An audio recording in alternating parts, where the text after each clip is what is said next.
Alhamdulillahirabbil alamin wa kafa wassalatu wassalamu ala sayyidina wa maulana Muhammadil Mustafa wa ala alihi wa sahbihi alisidqi wal amma ba'd. Hadirin hadirat yang dimuliakan Allah Subhanahu wa taala,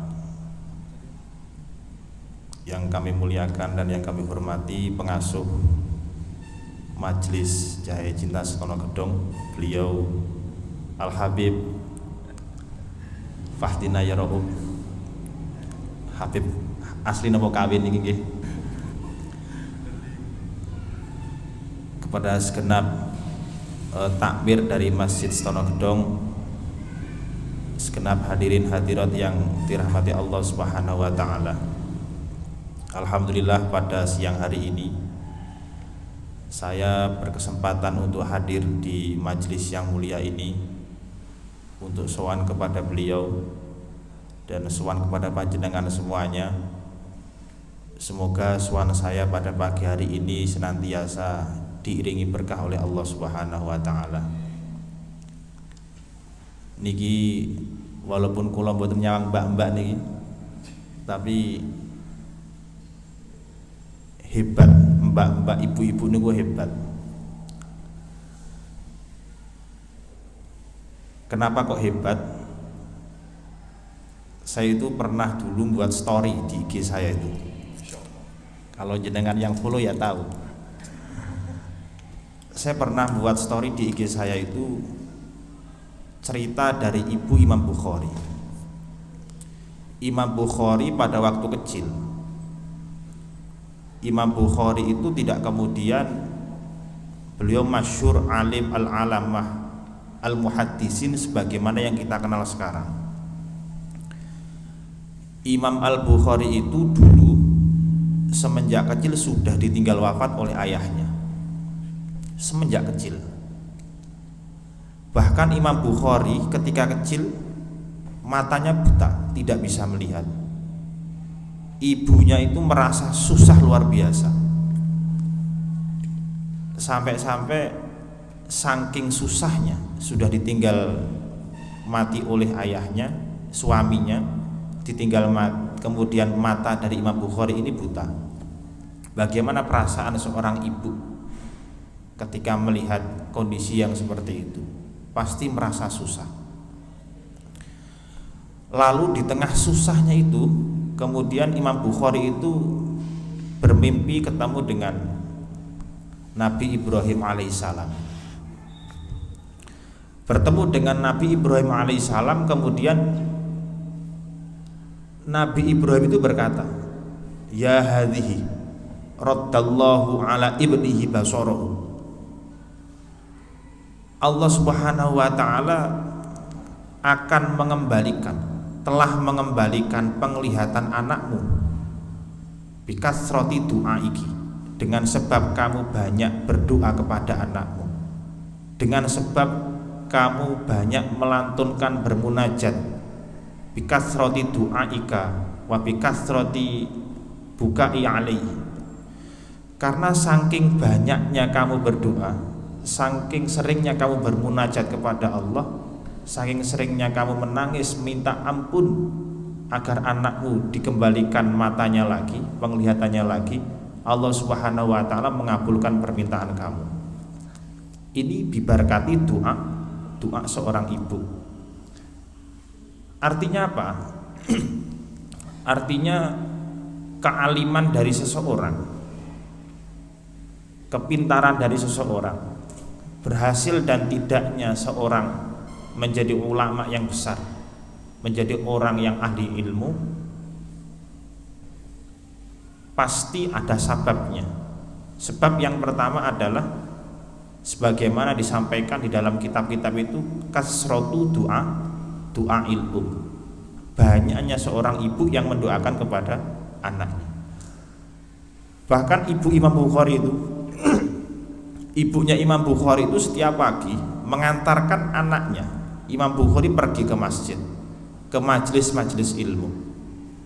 Setiap hari sebelum subuh dibangunkan untuk selalu sholat bermunajat. Kemudian setelah subuh baru diantarkan ke majelisnya para ulama, ke halakoh-halakohnya para ulama.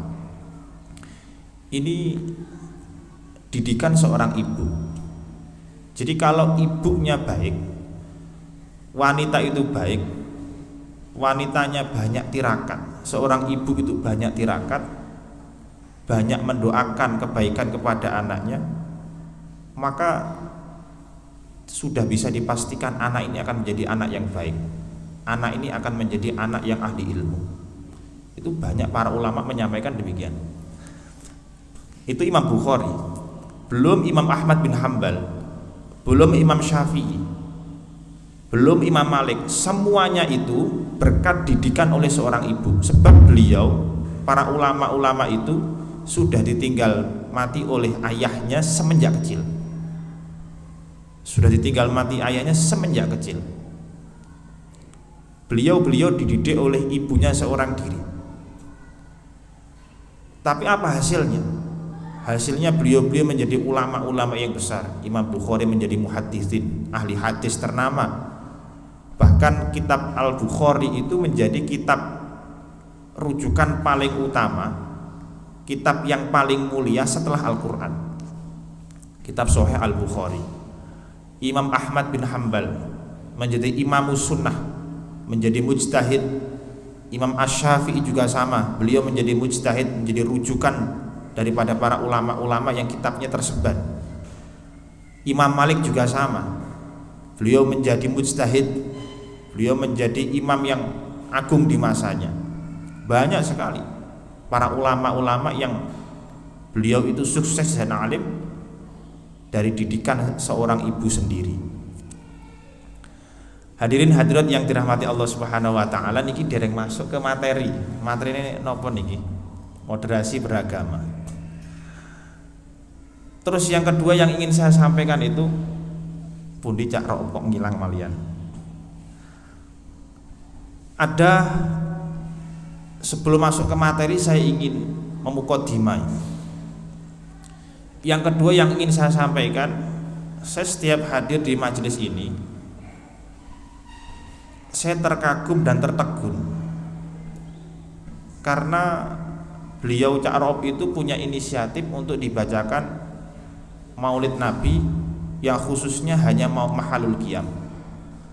Kemarin saya itu juga ingat, baru membaca di dalam kitab Manhajus Sawi.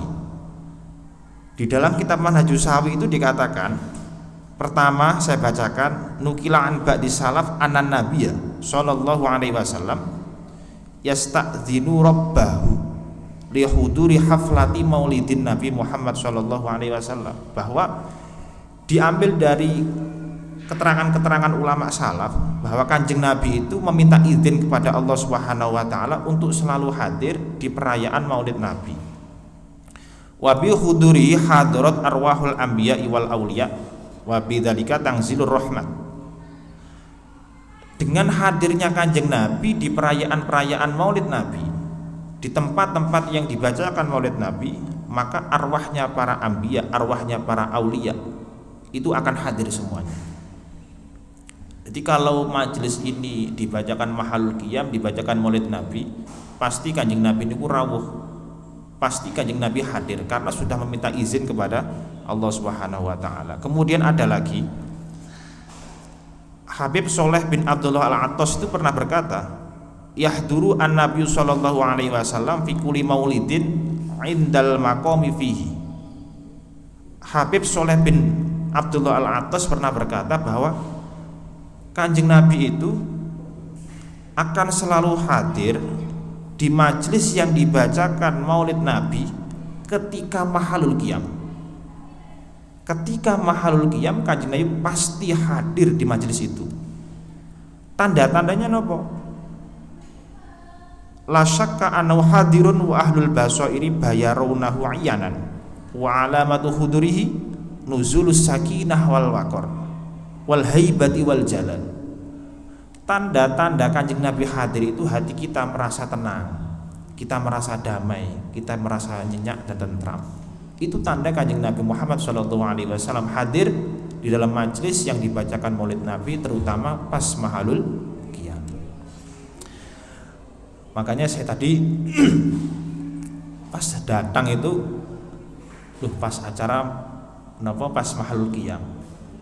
Alhamdulillah masih menawi mahalul qiyam, karena saya juga meyakini bahwa ketika mahalul qiyam Kanjeng Nabi Muhammad SAW itu hadir di majelis tersebut.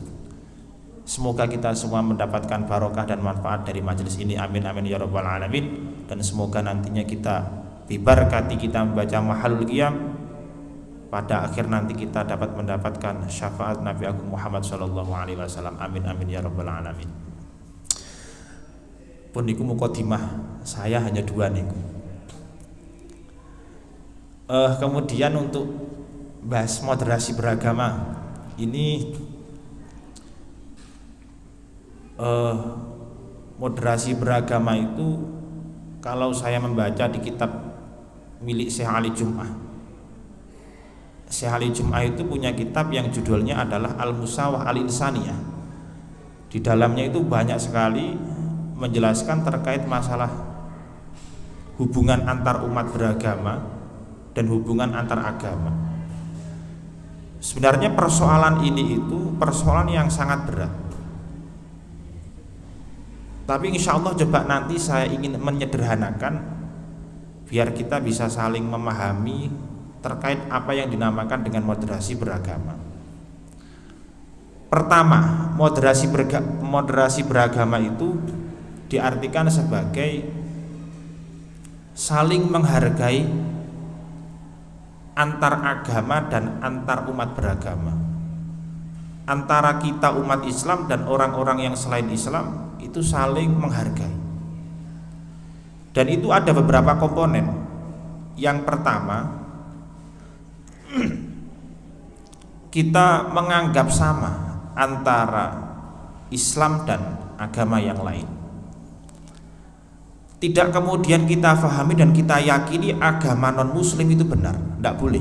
Kalau kita meyakini agama non muslim benar, tidak boleh.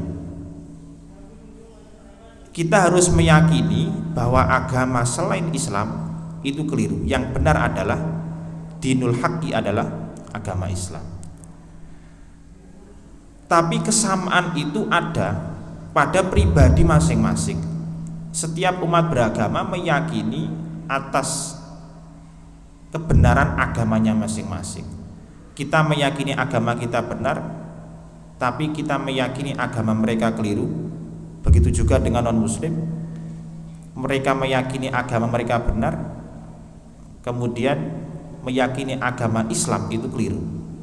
Itu namanya moderasi beragama. Nah, kemudian sikap kita antar umat beragama itu disampaikan oleh para ulama bahwa anal alaqah bainal muslim wa ghairihim huwa asilmu. Hubungan antara umat beragama itu dibangun berdasarkan kedamaian, dibangun berdasarkan toleransi yang kuat. Bahkan Kanjeng Nabi itu hubungan antar umat beragama sangat dijaga sekali. Pada waktu Kanjeng Nabi berada di Madinah, beliau sampai membuat konstitusi Madinah. Kalau dibahasakan Piagam Madinah yang pasalnya jumlahnya ada 41 pasal. Wakilah ada yang mengatakan 55 pasal, banyak khilaf. Yang jelas di situ ada pasal yang membangun hubungan antar umat beragama. Sebab di Madinah banyak kelompok-kelompok yang berbeda agama, yang berbeda suku, yang berbeda keyakinan, yang berbeda manhaj. Di Madinah ada Islam. Islam sendiri dibagi menjadi 2, Ansor, Muhajirin. Ada kemudian Bani Khosroj, Bani Nadir, banyak sekali. Bani Koinuko, banyak sekali suku di Madinah waktu itu. Nah, ini kalau nggak diramu jadi satu, kalau ini nggak dikumpulkan jadi satu melalui satu konstitusi, melalui satu piagam, tidak akan bisa damai. Mereka akan terpecah belah. Akhirnya Kanjeng Nabi membuat suatu konstitusi atau piagam Madinah yang bisa menaungi seluruh warganya, yang bisa melindungi hak dan kewajiban seluruh warganya. Kewajiban untuk beragama, kemudian menjalankan hak-haknya. Mereka mau berdagang silahkan, mereka mau melakukan ibadah ritual yang dia yakini silahkan. Itu dilindungi oleh Kanjeng Nabi. Mereka dibebaskan untuk memeluk agamanya masing-masing, untuk meyakini terhadap agama yang ia yakini. Karena Kanjeng Nabi berpedoman di dalam Al-Quran yang berbunyi la ikraha fiddin qad tabayyana rusydu minal ghayy, bahwa tidak ada paksaan yang ada di dalam agama. Makanya Imam Al-Qaffal itu pernah berkata, ma bana amrul imani alal ijbari wal qasri wa innama banahu alat tamakuni wal ikhtiyar, bahwa agama itu tidak dibangun berdasarkan paksaan dan tekanan. Wa innama banahu alat tamakuni wal ikhtiyar, akan tetapi agama itu hanya dibangun berdasarkan pilihan hati, pilihan dan kerelaan hati. Ya kurang lebih seperti itu. Kalau kaula muda itu mengartikan diplesetkan, mabana amrul imani alal ijbari wal qasri, diplesetkan, maka amrul hubbi alal ijbari wal qasri, katanya gitu, bahwa sebuah cinta itu tidak bisa dibangun berdasarkan paksaan. Itu diplesetkan seperti itu kalau kaula muda itu. Jadi Kanjeng Nabi Muhammad SAW itu tidak pernah memaksa, lam yukrih ahadan. Kanjeng Nabi tidak pernah memaksa agar mereka-mereka yang beragama non-muslim masuk ke dalam agama Islam, tidak pernah. Beliau memberikan pilihan, kalau kamu mau masuk ke dalam agama Islam silahkan, tapi kalau kamu tidak mau masuk ke dalam agama Islam ya silahkan. Kita saling toleransi, kita saling menjaga agama masing-masing dengan keyakinan masing-masing. Kanjeng Nabi tidak pernah memaksa, lam yukrih ahadan albatata, tidak pernah memaksa. Kemudian saya juga pernah membaca di dalam tafsir Al-Baghawi itu dikatakan bahwa Kanjeng Nabi niku ketika disifati dengan rahmatan lil alamin, bahwa Kanjeng Nabi niku bu'istu rahmatan lil alamin, wa ma bu'istu wa ma arsalna ila rahmatan lil alamin, atau Kanjeng Nabi niku diutus oleh Allah Subhanahu wa taala untuk menyebarkan rahmat kepada alam semesta. Kemudian dalam tafsir Al-Baghawi niku disampaikan, apakah rahmat Kanjeng Nabi ini berlaku kepada orang Islam saja atau juga merambah kepada umat-umat non-muslim? Ternyata Ibnu Abbas pernah berkata, huwa amun fi haqqi man amana wa man lam yu'min. Rahmatnya Kanjeng Nabi itu menyebar kepada orang-orang Islam, orang-orang muslim, juga kepada orang-orang yang bukan Islam. Fi haqqi man amana wa man lam yu'min. Jadi menyebar kepada orang-orang yang beriman dan orang-orang yang tidak beriman. Kemudian beliau Ibnu Abbas melanjutkan, faman amana fawa rahmatun fid dunya wal akhirah, barang siapa yang beriman maka akan mendapatkan rahmat dari Kanjeng Nabi fid dunya wal akhirah. Wa man lam yu'min fawa rahmatun fid dunya faqat, barang siapa yang tidak beriman tetap mendapatkan rahmat dari Kanjeng Nabi tapi fid dunya faqat, di dunia mendapatkan kasih sayang dari Kanjeng Nabi. Maka tidak janggal kalau kita sering mendengar cerita ada orang Yahudi yang tua renta, nini yang berada di pinggir pasar, di pojok, yang dia itu setiap harinya selalu mencaci maki kepada Kanjeng Nabi. Dia buta, tidak bisa melihat, tapi setiap hari pagi dan sore Kanjeng Nabi Muhammad SAW selalu memberikan makanan dan bahkan disuapi oleh Kanjeng Nabi. Itu cerita yang masyhur. Karena kenapa? Karena Kanjeng Nabi itu rahmatun fid dunya, memberikan rahmat kasih sayang kepada seluruh umat, walaupun kepada umat non muslim. Lah itu ajaran Islam, ajaran yang dibangun oleh agama Islam. Karena Kanjeng Nabi niku wama bu'istu, Kanjeng Nabi niku tidak diutus oleh Allah Subhanahu wa taala untuk menyebarkan laknat, tapi liukur riban nasa ala rahmatih. Kanjeng Nabi diutus oleh Allah Subhanahu wa taala turun di muka bumi ini tujuannya adalah menyebarkan rahmat, mendekatkan rahmatnya Allah Subhanahu wa taala. Makanya dikatakan liukur libanna sa'ala rahmati, mendekatkan manusia agar mendapatkan rahmat dari Allah Subhanahu wa taala. Wa ma bu'istu li ub'idahum anha. Bahkan Kanjeng Nabi tidak diperintahkan oleh Allah Subhanahu wa taala untuk menjauhkan rahmat yang diberikan Allah Subhanahu wa taala. Tujuannya Kanjeng Nabi diutus itu untuk mendekatkan agar mereka-mereka yang belum mendapatkan kasih sayang rahmat dari Allah Subhanahu wa taala agar mendapatkan rahmat, bukan malah menjauhkan. Bahkan dulu ketika Kanjeng Nabi niku diminta oleh para sahabat ketika perang dengan orang-orang kafir, ada orang-orang kafir yang bersikap anarkis kepada Kanjeng Nabi. Saking jengkelnya sahabat, jadi Kanjeng Nabi kok sampai dilolok nih, kemudian dicaci maki, kemudian Kanjeng Nabi dilempari batu dan yang lain-lain. Para sahabat jengkel. Akhirnya para sahabat sampai berkata, Kanjeng Nabi tolong doakan kejelekan, keburukan kepada mereka orang-orang kafir. Ud'u 'alal musyrikin, doakanlah kejelekan kepada mereka. Kemudian jawab Kanjeng Nabi adalah, aku diutus oleh Allah turun di muka bumi ini bukan untuk melaknat. Fa kaifa ul'inu, bagaimana aku kok bisa melaknat mereka? Tidak mungkin.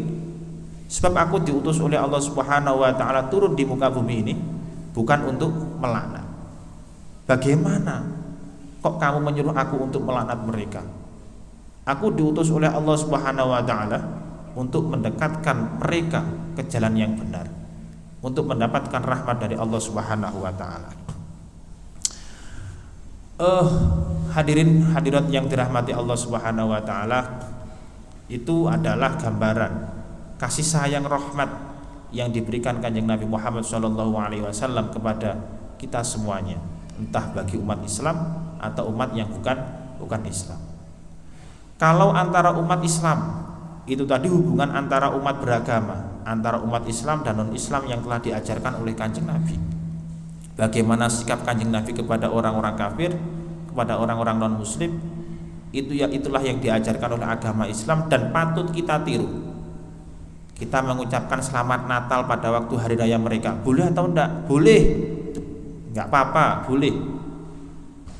Kata Habib Ali Al-Jufri, karena itu termasuk muasyarah bil ma'ruf. Kata Ramadan Al-Buti, tidak ada kaitannya dengan agama dan akidah. Itu hanya muasyarah, berbuat baik kepada mereka yang tidak ada hubungannya dengan agama dan akidah, maka boleh-boleh saja. Itu kata Ramadan Al-Buti dan juga Habib Ali Al-Jufri. Tujuannya apa? Tujuannya adalah untuk membangun moderasi beragama, membangun ukhuwah al-insaniyah, membangun persaudaraan antara manusia, entah itu seagama atau di lain agama. Gak apa-apa. Walaupun ulama-ulama salaf dulu, saya tahu, melarangnya. Ulama-ulama salaf dulu melarangnya. Kita mengucapkan selamat Natal kepada orang-orang yang beragama Nasrani menunjukkan hati kita ridho dengan agama mereka. Itu kata ulama salaf, menunjukkan hati kita itu ridho dengan agama mereka. Sehingga ketika kita mengucapkan, minimalnya dosa. Kalau nggak dosa sampai kafir. Kalau sampai kita meyakini dengan seyakin-yakinnya bahwa agama mereka benar, kafir. Tapi kalau nggak meyakini, paling cuma dosa saja. Itu kata ulama salaf. Tapi untuk kita saat ini di negara Indonesia, karena negara kita itu beragam dan bermacam-macam, banyak sekali agamanya, kita pakai pendapat yang disampaikan oleh ulama-ulama yang ringan-ringan. Seperti halnya pendapatnya Syekh Ramadan Al-Buti dan juga Habib Ali Al-Jufri, bahwa mengucapkan selamat Natal itu termasuk muasyarah bil ma'ruf dan tidak ada hubungannya dengan agama, tidak masalah. Layaknya kita menjenguk terhadap tetangga kita yang agama non muslim dalam keadaan sakit, boleh kita menjenguk mereka agar mereka itu cepat diberi kesembuhan dan yang lainnya. Itu boleh-boleh saja. Ya seperti halnya itu boleh hukumnya, tidak sampai dosa apalagi kafir. Hadirin hadirat yang dirahmati Allah Subhanahu wa taala, itu hubungan kita dengan umat-umat non-muslim. Kalau hubungan dengan umat yang seagama bagaimana? Kita harus menjalin kekeluargaan yang baik. Kanjeng Nabi kan melarang kita berbuat zalim kepada umat Islam. Lawang berbuat zalim kepada umat non-muslim saja dilarang, apalagi berbuat zalim kepada umat Islam. Lebih aula lagi, lebih utama lagi dilarangnya. Kita harus berbuat baik kepada mereka. Kalau kita memberikan nasihat kepada teman kita yang melakukan sebuah keburukan, layaknya dengan cara-cara yang baik, dengan cara-cara yang sopan dan santun. Sebagaimana ulama Hanafi itu pernah berkata dulu. Saya pernah membaca di mana ya? Di dalam kitab Barikoh Al-Mahmudiyah karangannya sinten nggih Al-Khadimi. Itu pernah berkata, annal ighlaz fi zajri rubbama aghrabil ma'siyah wa taqnif bil mau'idhah yunaffirul quluba. Bahwa Al-Khadimi itu pernah mengingatkan bahwa ketika kamu melihat seorang yang melakukan keburukan, melihat seseorang yang melakukan kemaksiatan, layaknya kamu kalau mencegah jangan dengan kekerasan, atau justru ketika kamu mencegahnya dengan kekerasan malah dia semakin berani melakukan maksiat, melakukan sebuah keburukan. Kalau ingin memberikan sebuah nasihat, nasihatilah dengan cara yang baik, jangan dengan cara-cara yang tidak baik. Kalau kamu menasihati dengan cara yang buruk, hati mereka akan berpaling, tidak mau menerima nasihat kamu. Yunaffirul quluba, tidak akan menerima terhadap nasihatmu. Maka itulah yang kita pakai, dan itu yang diajarkan oleh Kanjeng Nabi. Kanjeng Nabi juga tidak pernah ketika mengingatkan para sahabat yang melakukan sebuah kesalahan, beliau kemudian dengan cara-cara kekerasan, tidak pernah. Sahabat minum khamr itu tidak langsung kemudian dicercah habis-habisan, tidak. Ada tarafnya, ada step by stepnya. Yang pertama diingatkan, yang kedua kemudian agak keras diingatkannya, yang ketiga baru diharamkan. Itu kan proses keharaman khamr pada zaman dahulu. Ada taraf-tarafnya, tidak langsung kemudian dicercah habis-habisan kemudian diharap-harapan, tidak. Ada step by stepnya, ada taraf-tarafnya masing-masing. Kemudian Habib Zaid bin Smith juga pernah berkata, yang bagi liman amara bi ma'rufin ayyakuna bitadrij birifkin wasyafaqah. Beliau juga pernah berkata, Habib Zaid bin Smith, kalau kamu ingin mengingatkan teman kamu yang melakukan keburukan, kamu ingin mengingatkan kesalahan teman kamu, harus dilakukan dengan cara-cara baik, harus dilakukan dengan cara-cara yang lemah lembut. Ayyakuna birifkin wasyafaqah. Rifkin wasyafaqah niku dengan cara kasih sayang dan lemah lembut. Bitadrij, dengan cara bertahap. Bertahap maksudnya bagaimana? Diingatkan dulu dengan cara yang baik, disindir dulu. Kalau disindir nggak mampu, baru dengan diingatkan agak keras. Kalau nggak mampu lagi ya sudah, sak mampunya bagaimana. Kalau mampu dengan cara kekerasan ya boleh, monggo. Kalau nggak mampu ya sudah tinggalkan. Cara-cara yang diajarkan oleh para ulama itu sangat luar biasa sekali, agar tidak menimbulkan kericuhan setelah dia diingatkan. Coba mereka kalau melakukan sebuah kesalahan langsung kita cercah habis-habisan, ya malah justru dia tidak mau menerima apa yang kita arahkan. Dia tidak mau menerima nasihat dari kita, malah hatinya semakin memberontak, tidak mau menerima nasihat dari kita. Mungkin itu yang bisa kami sampaikan. Kurang lebihnya kami mohon maaf. Kalau panjenengan semuanya ada yang mau bertanya nggih, monggo, nanti saya persilakan lewat moderator. Mungkin itu yang bisa kami sampaikan. Wabillahi taufiq wal hidayah. Wassalamualaikum warahmatullahi wabarakatuh. Demikian tadi paparan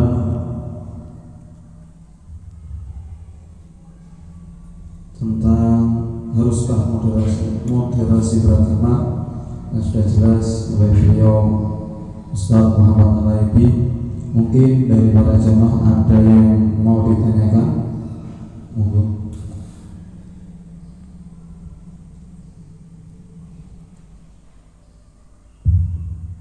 Assalamualaikum warahmatullahi wabarakatuh.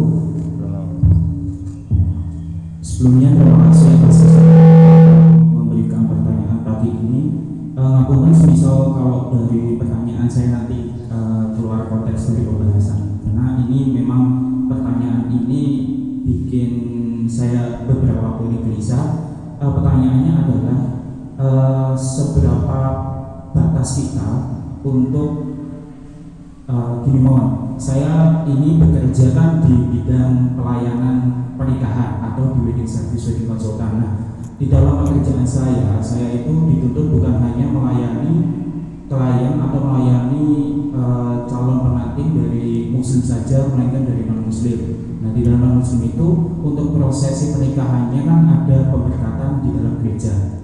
Apakah sebagai seorang muslim saya diperbolehkan untuk bekerja semacam itu? Karena kan mungkin dari sebagian orang awam ada yang mengatakan sebagai seorang muslim itu kita tidak boleh masuk gereja atau gimana, karena dikhawatirkan kita juga mengakui umat agama mereka. Tapi di satu sisi lain, saya sebagai seorang pekerja yang harus profesional, harus bisa menjalankan tugas saya sebagai seorang wedding consultant, harus bisa melayani pernikahan atau prosesi pemberkatan di dalam gereja, terutama juga harus bisa memahami setiap proses yang ada dalam gereja. Apakah diperbolehkan, dan semisal diperbolehkan, batas yang harus saya lakukan itu sampai mana biar tidak seperti itulah pokoknya. Terima kasih. Kurang lebih mohon maaf. Assalamualaikum warahmatullahi wabarakatuh. Waalaikumsalam warahmatullahi wabarakatuh. Ditampung dia, monggo ditampung riyen mboten napa-napa. Nggih, monggo dari jamaah putri.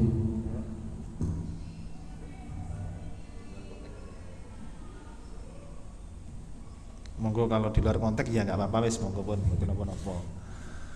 Assalamualaikum warahmatullahi wabarakatuh. Saya ingin bertanya tentang cara mengingatkan yang baik tadi.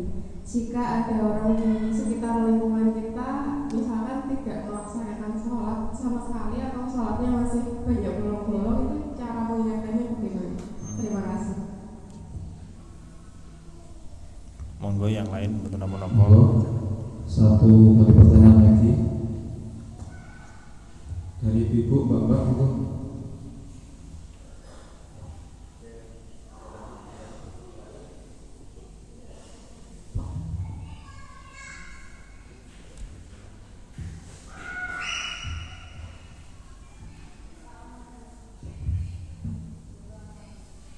Assalamualaikum warahmatullahi wabarakatuh.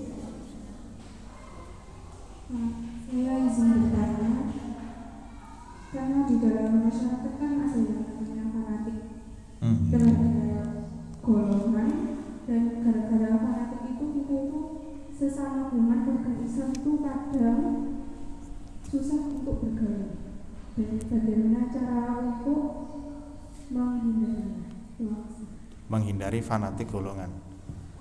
Nggih, nggih. Enten malih mboten? Iki dijawab napa? Nggih, monggo mboten napa-napa. Kula mboten batasi jane, sing batasi Pak moderator nggih. Tiga dulu, mungkin dilanjutkan malih. Nggih, nggih. Pertanyaan pertama itu bagaimana hukumnya melayani pernikahan non muslim? Nggih. Kalau boleh batasannya seberapa? Monggo Gus, mau. Ngeten. Untuk yang pertama yang harus diketahui bahwa seorang muslim itu dianggap haram membantu terhadap orang non muslim apabila masuk dalam kerangka i'anah ala maksiat. I'anah ala maksiat itu contoh, saya menjual pisau kepada orang yang biasa begal, orang yang biasa merampok. Ini yang haram. Saya menjual bahan baku minuman keras kepada orang yang biasa membuat minuman keras. Ini yang haram. Karena jelas apa yang kita jual kepada mereka itu akan dibuat sebuah keharaman. Semisal saya menjual pisau kepada perampok, pisau ini jelas mau dibuat ngerampok. Semisal saya mau menjual pistol kepada perampok, pasti ini akan digunakan untuk merampok. Tidak ada celah kecuali itu. Itu yang haram. Tapi kalau saya menjual besi kepada para perampok, besi yang dibuat bahan baku membuat pisau, kira-kira haram atau enggak? Ya tidak haram. Kenapa kok tidak haram? Karena besi ini masih ada kemungkinan untuk digunakan selain merampok. Bisa dipahami ini nggih? Jadi ulama itu membedakan. Kita menjual pisau kepada qoti utorik atau kepada perampok, dan menjual bahan baku pisau kepada perampok, ini beda hukumnya. Kalau menjual pisau kepada para perampok hukumnya haram karena sudah dipastikan ini akan dibuat untuk merampok. Sementara kalau menjual bahan bakunya, ini belum tentu digunakan untuk merampok, belum tentu digunakan untuk maksiat. Ya kita nisbatnya menjual besi yang digunakan atau sebagai bahan baku pisau, yang tidak mungkin sama sekali besi itu ya digunakan merampok, tidak mungkin, karena normalnya rampok itu pakainya pisau. Semisal ngoten, kita menjual besinya kepada perampok, ini nggak haram. Kenapa kok nggak haram? Karena masih ada kemungkinan untuk tidak digunakan maksiat, untuk tidak digunakan rampok. Dari pemilahan itu kita bisa menjawab pertanyaan dari masnya tadi. Jenengan sebagai pekerja pre-wedding nggih bahasane nggih. Pre-wed niku entah muslim atau non muslim itu sama sekali tidak dianggap sebagai i'anah ala maksiat. Maksiatnya di mana? Kan tidak ada. Maksiatnya di mana? Enggak ada. Andaikan semisal jenengan dapat kerjaan dari tender dari orang non muslim untuk acara pernikahan, ya enggak ada maksiatnya. Enggak ada maksiatnya sama sekali. Haram enggak? Ya enggak ada maksiatnya kok. Jenengan itu cuman moto-moto manten, semisal merias manten untuk acara pernikahan, ya enggak haram, enggak ada maksiatnya. Kecuali kalau semisal di gereja jenengan mengantarkan orang-orang non muslim untuk ini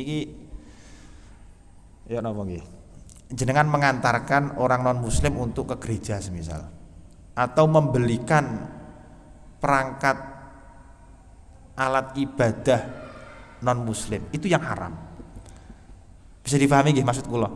Semisal di gereja niku ada untuk melakukan ibadahnya itu mingguan, semisal itu ada napa jenenge perangkatnya, semisal ada pakai baju khusus.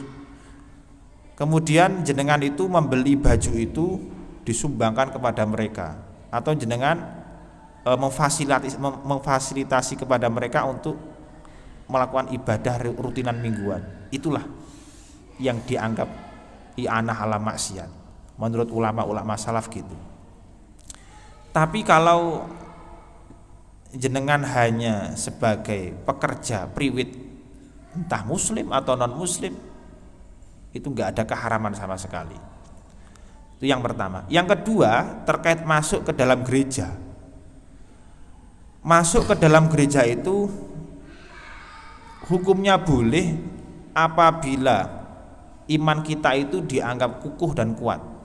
Ketika kita masuk satu kemudian tidak ada unsur syiar kepada agama mereka, kemudian tidak ada unsur hati kita condong kepada agama mereka, tidak masalah masuk gereja itu. Semisal apalagi ada hajat kayak jenengan bekerja, sangat diperbolehkan. Yang enggak boleh itu ketika hati kita itu condong kepada agama mereka dan menunjukkan syiar kepada agama mereka. Tapi kalau tujuannya bekerja, ya jelas diperbolehkan. Enggak ada yang mengatakan haram kalau hanya untuk hajat demikian. Yang haram itu ketika masuk kemudian sampean bawa speaker nyanyi haleluya, itu yang haram. Kemudian mengajak saudara-saudara untuk masuk ke gereja, itu yang haram. Tapi kalau ada hajat untuk bekerja ke sana, misal seperti halnya pemotretan, pre-wedding dan yang lainnya, itu tidak masalah, Tidak ada hukum haram, nggak ada unsur maksiatnya. Pun nggih saged diterima.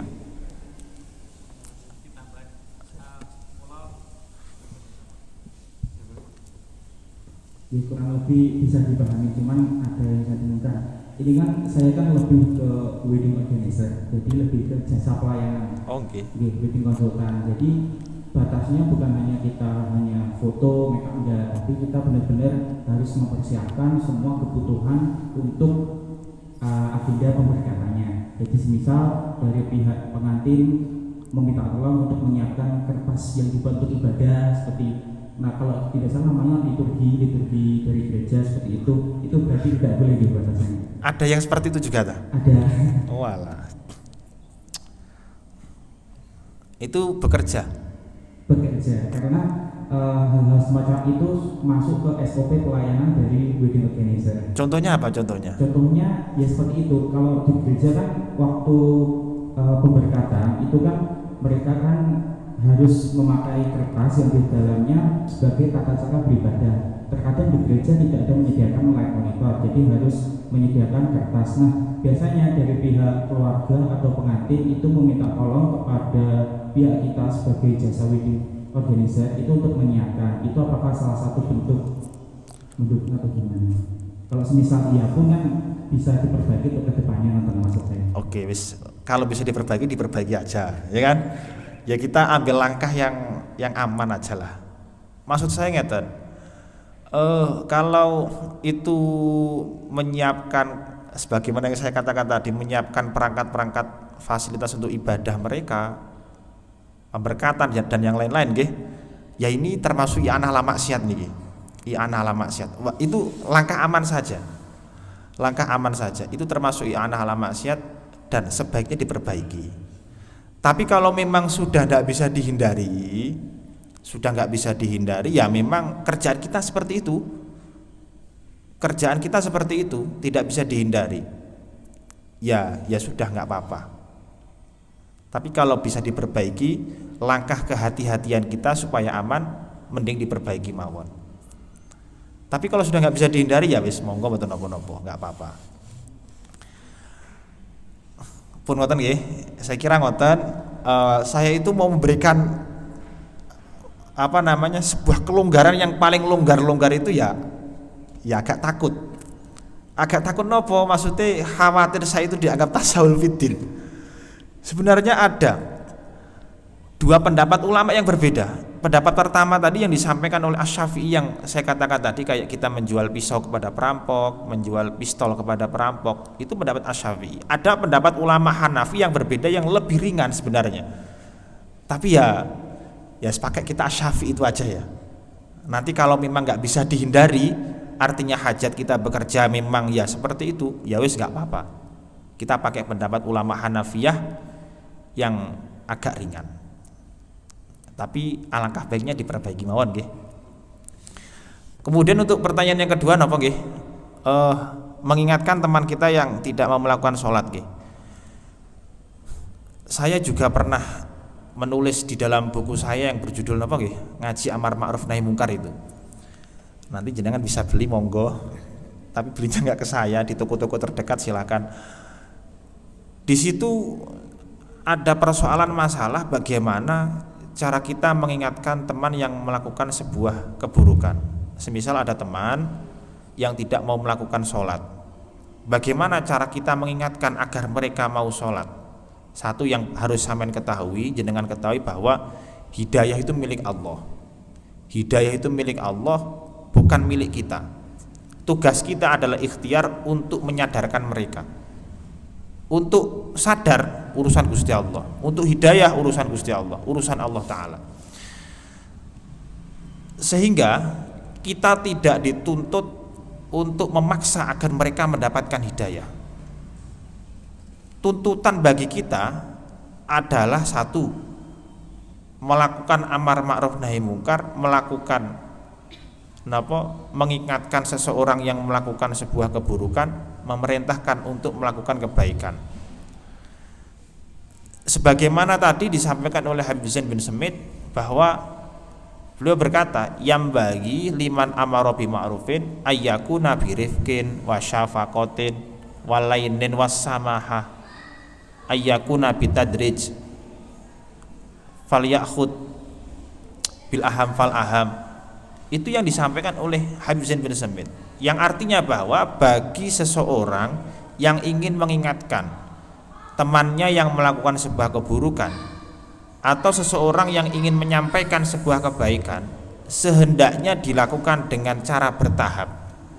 Bitadrij, pertama tahapannya mengingatkan dengan cara halus, dengan cara yang lemah lembut. Kalau mereka nggak mau menerima dengan nasihat kita dengan cara yang halus, agak dinaikkan lagi derajatnya, agak dikola-kola, agak dinasihati dengan dalil semisal, kalau kamu nggak sholat bahaya, kamu akan masuk ke neraka. Kalau sudah enggak mempan dinasihati dengan cara yang agak kasar, kita nasihati dengan cara yang kasar, asalkan dengan cara yang kasar itu tidak sampai menimbulkan keburukan yang lebih besar. Semisal hubungan sampean dengan temannya akan berakhir, akan tambah cekcok, akan tambah rusak, ya sudah, cukup kita melakukan pengingkaran di dalam hati, cukup ingkar bil qalbi. Kalau dirasa nasihat kita itu sudah tidak diterima oleh mereka, dan kalau kita naikkan derajatnya sehingga kita akan ada cekcok dengan teman kita, ya sudah, berarti dia belum mendapatkan hidayah dari Allah. Karena tugas kita itu hanya mengingatkan. Sebagaimana Kanjeng Nabi ketika berdakwah, beliau tidak kemudian memaksa orang kafir untuk masuk ke dalam agama Islam. Makanya tadi Al-Qafal mengatakan mabana amrul imani alal ijbari wal qasri. Tidak ada tekanan, tidak ada paksaan untuk masuk ke dalam agama Islam. Wa innama banahu ala tamakuni wal ikhtiyar.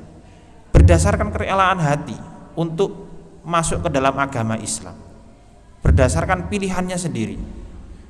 Kalau ada seseorang yang meninggalkan sholat, kita sudah memberikan nasihat, sudah kita kasih tahu, kok belum sadar, ya sudah, kita tidak boleh, kita tidak memiliki wewenang untuk memberikan hidayah kepada dia.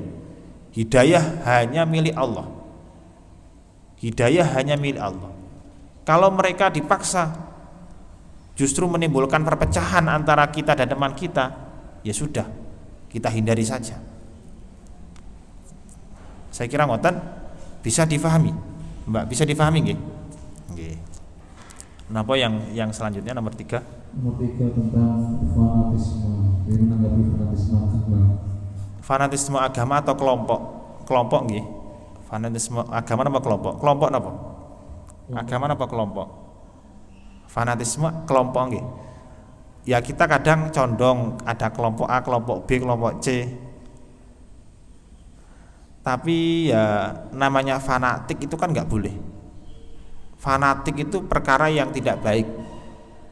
Kita fanatik, semisal kita fanatik kayak nang madhab Syafi'i sehingga kita menyalahkan kepada orang lain yang madhabnya bukan Syafi'i, nggak boleh. Kita madhab Hanafi, fanatik nang madhab Hanafi kemudian menyalahkan yang madhab Syafi'i, nggak boleh. Tapi kalau fanatiknya itu terkait masalah akidah, wah itu harus. Kita fanatik akidah harus. Akidah kita Asy'ariyah, Ahlus Sunnah wal Jamaah. Kita harus fanatik itu. Kita harus fanatik itu. Tapi kalau terkait masalah madhab, fanatik nggak boleh. Berarti koyok-koyok kita nggak menghargai terhadap perbedaan. Fanatik itu bisa diartikan seseorang yang sangat memuja-muja apa yang dianut, ketika sampai menyalahkan terhadap golongan lain dan tidak menghargai, maka itu enggak baik, jelek. Tapi kalau masih menghargai, enggak masalah. Lah untuk menghindarinya bagaimana? Agar tidak ada fanatik antar golongan, ya kita harus saling menghargai antar sesama. Kita harus ada harus menghargai perbedaan yang ada. Kita anggap semuanya itu benar. Semisal ada kelompok A, kelompok B, kelompok C, anak NU, anak Muhammadiyah, enek PKS, Persis dan yang lain-lain. Ya kita anggap sama, kita sama-sama beragama Islam. Walaupun amaliyah kita berbeda. Kalau kamu mau melakukan amaliyah kamu ya monggo. Saya melakukan amaliyah yang saya lakukan ya jangan kamu usik. Kita saling menghargai perbedaan yang ada. Kalau kamu ingin melakukan ritual keagamaan yang tidak sama seperti halnya ritual yang saya lakukan, ya monggo, tapi jangan menyalahkan. Kita saling memberikan toleransi antar umat beragama. Tidak boleh mencaci maki, tidak boleh menyalah-nyalahkan, karena di dalam agama Islam itu terkait masalah amaliyah, kemudian terkait masalah ritual, itu semuanya ada dalilnya. Ada yang mengatakan semisal kayak traweh 8, traweh selikur gitu, traweh 8, traweh 20 gitu, 20 atau 8, itu semuanya ada dalilnya. Dan Kanjeng Nabi juga pernah melakukan 8, kemudian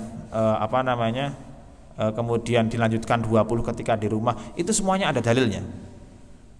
Kemudian ya saya kira seperti itu. Kita nggak boleh menyalahkan karena semuanya itu ada dalilnya masing-masing, ada pembenarnya masing-masing. Yang traweh 8 ya ada dalilnya, yang traweh 20 ya nek dalile. Kalau kita yang menggunakan traweh 20 ya nggak boleh menyalahkan yang 8, saling menghargai aja.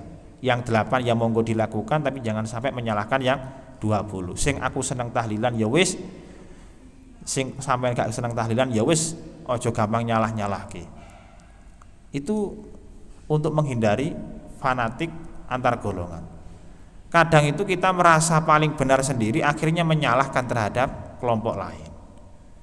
Kalau kita meyakini kebenaran terhadap tradisi dan ritual kita, ya sudah, kita nggak boleh sampai menyalahkan terhadap ritual atau tradisi yang lain. Mungkin itu yang bisa kami jawab. Ada yang lain atau mboten sebelum saya tutup? Monggo. Bagi penanya lainnya, tadi Mbak mau sendiri apa nih? Baik, assalamualaikum warahmatullahi wabarakatuh. Mungkin itu mungkin agak di luar materi ini. Saya ingin bertanya apa peristiwa yang tadi hari ini terjadi. Bagaimana kita sebagai umat Islam itu harusnya melihat dan menyikapi dari peristiwa konflik saudara-saudara kita di Palestina. Saya lihat di media sosial, podcast dan lain-lain, ada salah satu ustaz menjelaskan seperti ini, langsung dihujat sama muslim, langsung dihujat seperti ini. Terus ustaz yang satu menjelaskan seperti ini, dihujat lagi sama yang lain. Itu seharusnya kita menyikapi seperti apa? Menjelaskan apa nggih? Menjelaskan dari peristiwa konflik di Palestina, harusnya kita sebagai muslim itu harus melihat dan menyikapi itu seperti apa? Menyikapi konflik. Kadang kalau ada ustaz yang menjelaskan seperti ini kok bisa disesat-sesatkan sama yang lain. Satu orang lagi menjelaskan seperti ini kok disesat-sesatkan yang lain. Oke. Harusnya itu seperti apa? Nggih. Ada yang lain? Monggo, penanya lain dari bapaknya, ibu yang mau bertanya. Anten nggih, monggo. Niki diparing nih, sampun enten niki nggih, sampun monggo. Nggih.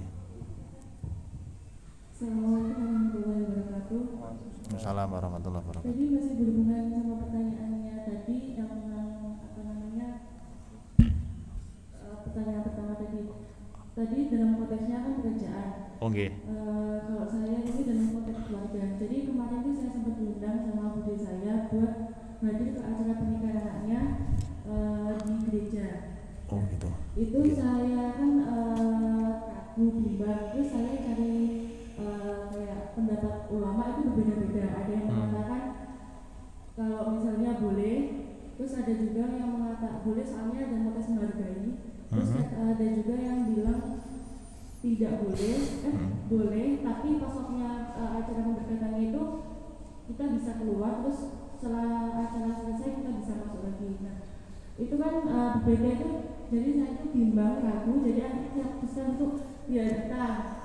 Nah, pertanyaan saya itu sebenarnya itu boleh apa enggak lah? Kalau saya tidak boleh, itu cara menyampaikannya gimana? Soalnya kemarin saya bingung cara menyampaikan rasa saya kalau tidak boleh, akhirnya saya berbohong, saya katakan saya sakit gitu. Soalnya bingung cara nolaknya itu gimana. Terima kasih. Nggih. Wonten malih mboten?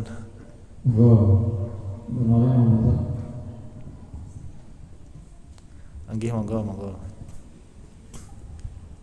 Assalamualaikum warahmatullahi wabarakatuh. Assalamualaikum warahmatullahi wabarakatuh. Ini pertanyaan saya terkait dengan Palestina dan Israel tadi. Jadi di tempat kerja saya itu ada yang bilang kalau minum aqua itu haram karena aqua itu produknya Israel. Dan di sosmed itu banyak seperti foto-foto beberapa produk yang diharamkan karena produknya Israel. Itu caranya kita menghadapi hal seperti itu bagaimana? Terima kasih. Nggih.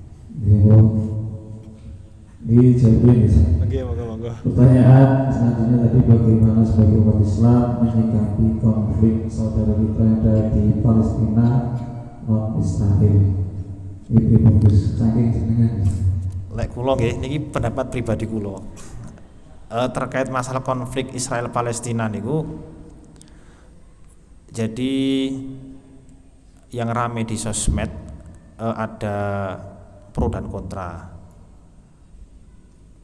Kalau kata Said Muhammad Alwi Al-Maliki itu, seharusnya namanya kita seorang muslim, kita menolong terhadap muslim yang lain.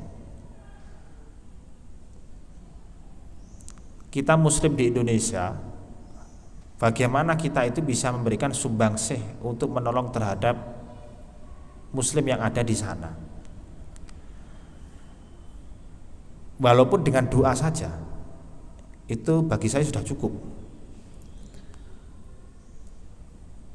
Dan kita merasakan kesusahan karena saudara kita yang muslim itu mengalami musibah, karena barang siapa yang tidak mau mengetahui atau barang siapa yang tidak mau merasakan susah payahnya saudara muslim yang lain, maka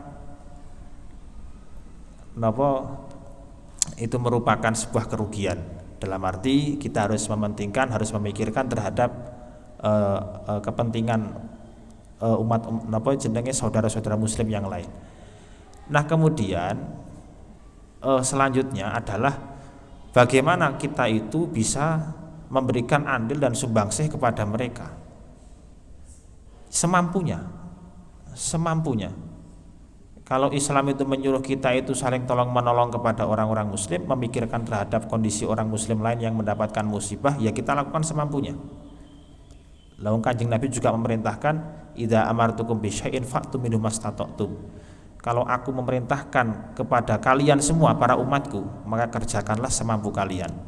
Mampu kita apa yang kita berikan sumbangsih kepada mereka? Kita mau memberikan sumbangan uang yang kita punya boleh. Kita mampunya hanya mendoakan ya boleh. Kita mampunya hanya memposting untuk menyebarkan kebaikan kondisi mereka boleh. Itu sudah dianggap memikirkan urusan saudara muslim kita yang lain. Terkait masalah pro kontra, ya namanya ulama itu pasti ada pro kontra. Ada ulama yang berkata, tidak usah kita itu mementingkan urusan mereka ya. Ya saya kira itu pendapatnya mereka. Tapi yang jelas namanya seorang muslim itu harus memikirkan terhadap saudaranya orang muslim yang mendapatkan musibah. Memikirkannya bagaimana? Ya dengan cara tadi, semampu kita bagaimana cara memberikan sumbangsih kepada mereka, semampu kita. Barang siapa yang memberikan pertolongan kepada saudara muslim yang mendapatkan musibah, maka kelak Allah Subhanahu wa taala akan memberikan pertolongan kepada kita ketika kita mendapatkan musibah. Saya kira ngoten nggih, cekap Pak nggih. Kemudian terkait masalah napa malih niki? Ibadah sing gereja wau nggih. Nggih. Undangan pernikahan non muslim teng gereja niku. Niki sik kula nggih ngangen-ngangen niki. Undangan nang gereja nggih. Niku diundang mantenan, diundang acara manten nggih.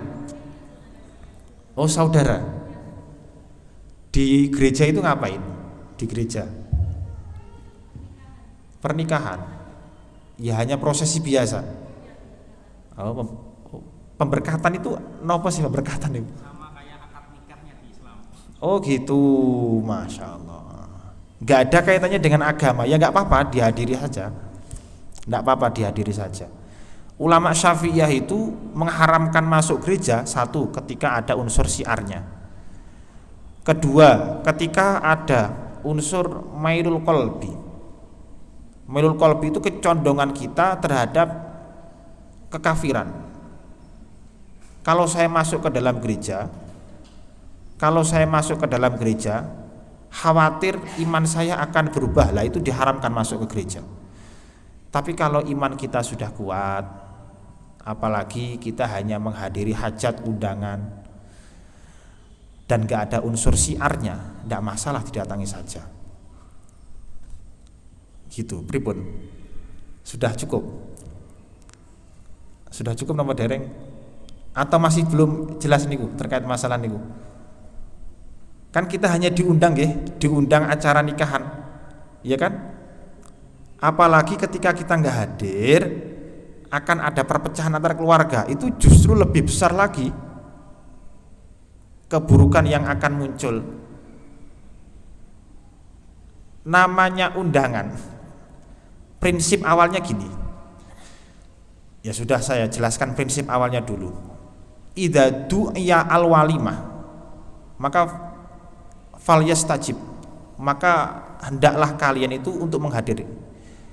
Jadi hukumnya menghadiri undangan walimah itu, satu ada yang mengatakan wajib, dua ada yang mengatakan sunnah, tiga ada yang mengatakan makruh, empat ada yang mengatakan haram. Tapi al-masyhur wajib atau sunnah. Lalu bagaimana ketika kita diundang walimah yang di dalamnya ada sebuah kemungkaran?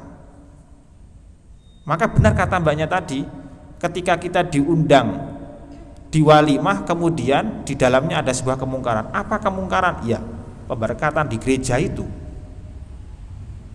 Di dalam gereja itu kan ya kemungkaran, ada patungnya, kemudian ada apa namanya? Ada foto Dewi Kuan Yin apa siapa itu ya? Ada foto Yesusnya, Yesus dan yang lain-lain. Itu sudah kemungkaran. Kita menghadiri di majelis yang fihi mungkarun ya haram. Tapi kalau kita menghadirinya ada upaya ingin taghyirul mungkar, merubah sebuah kemungkaran, maka malah harus kita menghadirinya. Itu konsep awalnya, konsep dasar. Para ulama salaf berkata demikian. Akan tetapi, niki, ketika jenengan diundang oleh saudaranya di gereja, kalau sampean nggak hadir, itu justru akan menimbulkan perpecahan antar keluarga. Maka hadir saja nggak apa-apa. Jenengan hadir ke sana itu tidak ada muatan syiarnya. Hati jenengan aman, nggak ada melul kolbi kepada kekafiran. Kemudian walaupun jenengan hadir ke dalam majelis yang di dalamnya ada kemungkaran, ya paling enggak kalau bisa ikrot ya ikrot. Ikrot niku napa nggih? Berpaling. Berpaling itu ya sebagaimana yang dijelaskan mbaknya tadi itu. Mufaraqatul majlis, maksudnya ikrot mufaraqatul majlis itu ketika kita semisal di daerah di sebelah sini kita diundang walimah nggih. Acara walimahnya di sini nggih, di tempat ini. Pemberkatannya di sini. Kita jangan di sini karena di sini ada perkara mungkarnya. Kita ikrot di sebelahnya saja. Makanya dalam bab walimah itu dikatakan kalau di majelis yang di dalam walimah yang di dalam majelis itu ada sebuah kemungkaran, maka ya kalau diundang, maka kalau datang irot saja, berpaling saja, jangan hadir ke majelis yang di dalamnya itu mungkar. Kalau semisal kemungkarannya di sini, ya jenengan berada di sebelahnya saja yang di luar majelis mungkarnya itu. Itu demikian. Itu yang maksud saya itu, saya carikan solusi. Saya itu berpikir itu untuk mencarikan solusi. Kalau untuk sekedar menghukumi ya haram-haram. Kalau sekedar untuk menghukumi haram-haram. Ulama salaf sepakat haram. Kita menghadiri majelis yang di dalamnya ada sebuah kemungkaran haram, jelas haramnya. Apabila kita tidak bisa merubah kemungkarannya haram, jelas. Tapi saya itu berpikir bagaimana caranya bisa menjadi solusi untuk jenengan yang ada hubungan kerabat dengan saudaranya itu. Kalau enggak hadir, hubungan kekeluargaan akan rusak. Kalau hadir, ada kemungkarannya, kita haram, dosa. Bagaimana cara memecahkannya? Ya seperti itu tadi. Jenengan hadir saja, terus di dalamnya jenengan berpaling, jangan di tempat yang mungkar tersebut. Semisal di gereja itu kan ada ya kan? Ada lokasi besar. Disekat yang bagian di sini untuk resepsi pernikahannya, semisal resepsi pemberkatan, yang sebelah belakangnya tidak, ya jenengan di sebelah belakangnya saja, nggak usah sampai hadir ke situ, agar jenengan tidak dianggap sebagai hudur fi majlisil mungkar. Bisa difahami mboten niki penjelasan saya? Bisa nggih? Ini solusi yang kira-kira mungkin tepat ngoten lah solusinya. Karena kita dilematis gitu, dilematis. Kita hadir ke majelis itu haram. Kalau nggak haram nanti kalau nggak hadir nanti ada perpecahan. Ya kita harus ambil jalan tengah, ambil solusinya. Ya sudah, nggak apa-apa kita hadiri. Tapi nanti kalau di sana jelas-jelas ada kemungkarannya, ya kita berpaling saja di tempat yang lain. Sing penting awal ini kita hadir sudah cukup. Habis itu kita ikrot, kita pulang atau kita berada ke majelis yang lain. Maksudnya ke tempat yang lain. Oh, saya kira itu yang bisa kami jawab pertanyaannya mbaknya tadi. Karena ya memang dilematis. Tapi kalau saya nggak seberani ulama-ulama sekarang yang langsung memfatwakan halal, memfatwakan haram. Saya nggak seberani itu. Kenapa? Karena namanya orang yang berfatwa itu ada tanggung jawabnya yang sangat besar. Bagaimana cara kita itu bisa memberikan hukum yang memang bisa dianggap sebagai solusi dan sebagai jalan tengah. Tapi hal demikian itu ya kadang kita itu kekhawatiran kita ketika memberikan hukum-hukum yang sangat ringan itu dianggap tasahul fiddin. Tasahul fiddin itu menggampangnya agama. Itu yang saya khawatirkan di situ. Makanya solusi itu hanya bisa kita buat, kita pakai dalam kondisi-kondisi tertentu, tidak dalam semua kondisi. Ada lagi setunggal malih? Tentang pemboikotan tadi. Ini terakhir nih. Nggih, terakhir nggih. Nggih. Sing pemboikotan tadi niku jenengan bekerja di tempat yang memang ada dianggap mendukung Israel. Leres ngoten Bu nggih? Nggih, leres. Cepi dibaleni malih. Iya, itu kan di tempat kerja saya, pimpinan saya bilang aqua itu haram, soalnya itu produknya Israel, jangan beli yang produknya Israel kayak gitu. Itu kemudian dapetnya gitu. Oh gitu, nggih.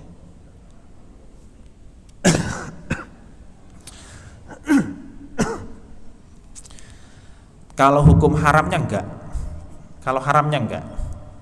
Tapi ya tadi seperti yang saya katakan di awal tadi, sebatas mana kita itu bisa membantu terhadap saudara kita yang muslim. Semisal dengan kita tidak meminum produk yang berafiliasi dengan mereka, itu termasuk salah satu kita itu dianggap membantu terhadap saudara muslim yang kesusahan. Kalau hukum haram atau halal, halal, tidak haram. Minum aqua, nggak ada yang mengatakan haram. Halal minum aqua, halal. Apalagi aqua itu adalah produk yang berafiliasi kepada Israel semisal, masih berafiliasi, belum secara kenyataan uang kita yang kita belikan terhadap aqua digunakan sebagai kemaksiatan, digunakan untuk kemungkaran. Tadi saya contohkan yang haram itu, yang dianggap i'anah ala maksiat itu, kalau kita menjual atau membeli sesuatu yang akan digunakan maksiat. Saya menjual pisau kepada perampok, jelas pisau ini digunakan maksiat. Saya membeli aqua, uang saya ini belum tentu digunakan oleh Israel untuk memerangi Palestina, belum tentu. Itu namanya sababnya ba'id, tasabub yang ba'id. Kalau di dalam kitab dibahasakan tasabub yang ba'id. Kalau tasabub yang qorib, tasabub itu menjadi sebab, itu namanya tasabub. Tasabub yang qorib ya contoh seperti tadi, saya menjual pisau menjadi sebab orang ini atau pisau saya mau digunakan untuk merampok. Ini tasabubnya qorib jelas. Tapi kalau tasabub yang ba'id, saya menjual besi kepada perampok, ini ba'id ini. Kenapa kok ba'id? Karena besi yang bahan baku pisau ini belum tentu mau digunakan untuk merampok. Ini sama seperti halnya saya membeli produk aqua, saya membeli produk Starbucks, McDonald dan yang lainnya itu yang dianggap berafiliasi dengan Israel. Ini tasabubnya ba'id. Artinya uang kita yang kita gunakan untuk membeli terhadap produk-produk mereka belum tentu digunakan untuk